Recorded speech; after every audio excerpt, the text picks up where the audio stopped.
Être fan de crypto n'est pas toujours une chose facile et en tant que crypto-trader ou mineur, nous sommes tous confrontés aux mêmes soucis dans notre vie de tous les jours.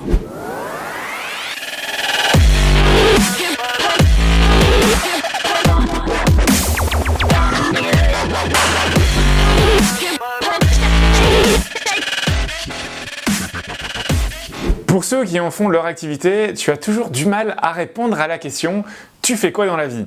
Surtout quand c'est ta grand-mère qui te le demande. Alors je suis dans les cryptos. Alors non, c'est une monnaie virtuelle, mamie. Alors une monnaie virtuelle, non, ce n'est pas l'euro. En fait, c'est un truc sur lequel tu peux payer sur Internet, en fait. Quoi ? Comment? C'est quoi Internet? Même chose si vous êtes un mineur. Non, mamie, je ne travaille pas dans une mine. Je mine des...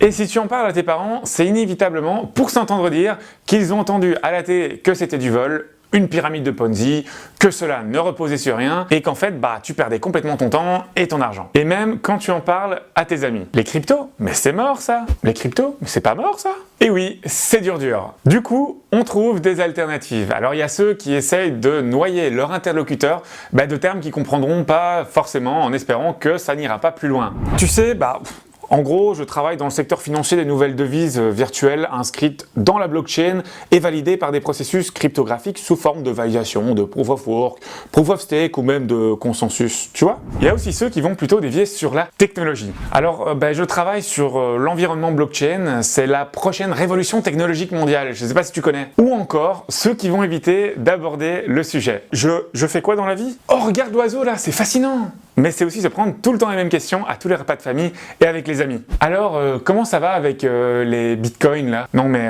ce n'est pas que les bitcoins. Mais c'est juste pour acheter de la drogue, non? Et c'est toujours utilisé ça? Non mais en fait je comprends rien. Est-ce que tu peux me réexpliquer depuis le début? Et le bloc machin truc là, c'est quoi exactement? Ça sert à quoi? Et le pire, si je te donne 1000 $, combien est-ce que tu peux me faire de rendement en l'espace d'une semaine?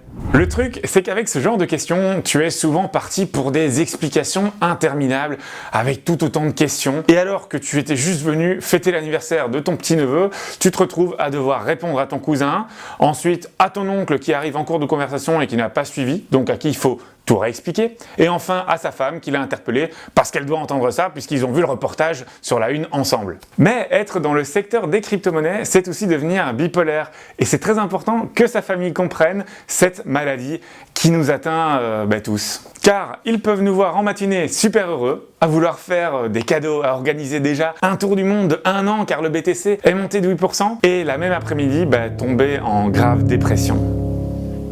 Et quand ta femme essaie de te réconforter, tout ce qui te vient c'est « ne me parle pas, j'en ai marre de tout ». D'ailleurs, on peut oublier notre tour du monde qu'on avait planifié ce matin, c'est mort. Tout ça parce que le cours a reperdu les 8%. C'est en quelque sorte un ascenseur émotionnel très fort. Être trader dans les cryptos, c'est un peu comme manger les bonbons couilles de mammouth là, vous voyez? Les bonbons que tu léchais et qui prenaient d'autres goûts au fur et à mesure. Le marché des cryptos, c'est passé d'un goût fraise à un bon gros goût de jus de poubelle bien moisi avec des petits verres qui te donnent un petit goût croquant comme ça. Un délice. Bref, être dans les cryptos en tant que trader ou mineur, c'est parfois pas facile, mais au final, on y est quand même tous un petit peu addicts, non?